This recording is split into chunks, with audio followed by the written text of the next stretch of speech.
Y'all, I noticed a lot of emotionally charged arguments. It's a tragedy. You got three shootings, two hate crimes, and one now a national gun control debate. All three mass shootings, but two of them were hate crimes. And you didn't hear a paper about gun control because they were in two states with the most strictest gun laws in America: California and New York. So since it didn't fit the media narrative, it was about hate crime and race, right? But since Texas is a free state, now we got to talk about gun control. They want to make emotionally charged comparisons, emotionally charged arguments. Got guys, grown men over here, women talk about I want to send my kids to school because they're not safe. Some of these women being, to me, if you live in the hood, your kid's probably safer than in your neighborhood. So we need to cut this nonsense out. We need to stop getting all emotionally charged and making it about ourselves. Just talking about we don't care about kids because they want to bring up abortion and gun control. There are twice as many abortions as total shootings in America. All right, we're talking about a 20% rate versus a 10% rate. We're talking about 600,000 abortions a year. 663,000. It eclipses gun violence, right? It's almost genocide to a murder. So we need to stop making these emotionally charged arguments, right? Oh, you shouldn't have to tell a person to do their body. If that were true, women being the majority of the country, they will. Why don't they elect women to make these decisions? There's no excuse for any of these arguments. It's like we should have rational arguments, right?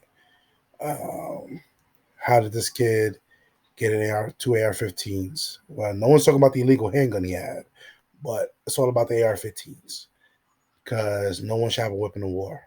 A weapon of war is a M4, M6. A AR-15 is a civilian gun. It is designed for civilians. A semi-automatic rifle.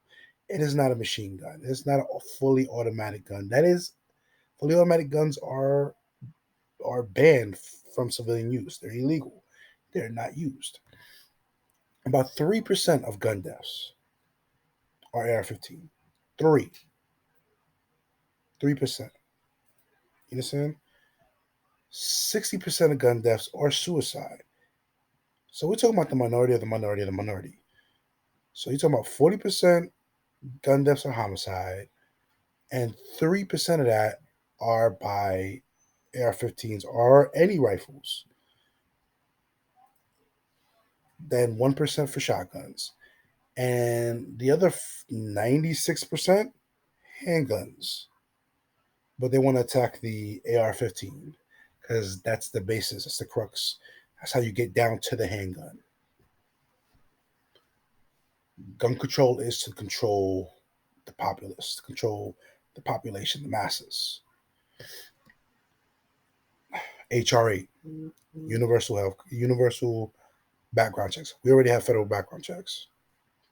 It makes no sense to argue with someone that doesn't understand the difference, right? For those who don't know the difference, we have federal background checks. You cannot buy a gun without a federal background check. What HR8 does is it wants to empower universal background checks to where they can cross reference each other, and now you need a reference, right, to get this information, which is a registry, a gun registry, right? You have to register, you have to be on a list, and the politicians like to lie to you and tell, 90% of people support universal background checks. No, 90% of people support background checks. When you explain to them what a universal background check is, that 90 turns to zero because a gun registry is historically used by countries to disarm the populace. When you buy a gun now, they know who has the gun, where is it, and what kind of gun it is. So when it's time to collect, you can't lie to them. You understand? It's how Australia did their thing. So don't mostly charge arguments. Oh, we need to make it harder. You can't stop what happened here. You can't predict evil. It's impossible. These emotionally charged arguments are nonsensical. They're illogical, and that's how we got into this current economy in the first place because we acted erratically. Our leaders acted erratically. We acted erratically. We were emotionally charged. They were emotionally charged, and they had to act. So they spent. And now look at this.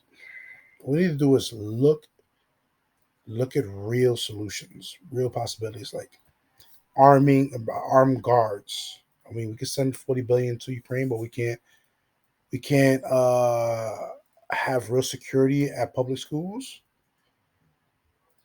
Like we could send to Iraq, we could send to Afghanistan, we could do all these places and guard all these countries. We can't guard our children. Let's stop protecting the banks. Let's take the armed security away from the celebrities. Let's redistribute. How about we redistribute that wealth and bring it to public schools and protect our children? Let's stop making silly comparisons like with abortion and gun control. Let's come up with real solutions because gun control is a failed policy. It doesn't work. When there was the '94 assault ban, 10 years, the average mass shooting was what 15 a year, and no, it was 17 a year. Went down to 15 a year during that 10-year span, and then went back up to about 17. Now exploded in the past year to 21. If the ban did nothing, and this president will sit there and lie to you in your face. So let's just think rational, absorb, take in all the facts, register the information, process it, and have open conversation and meet in the middle. We can't all be right. We can't force each other's side to lay down for the other. We have to come in the middle.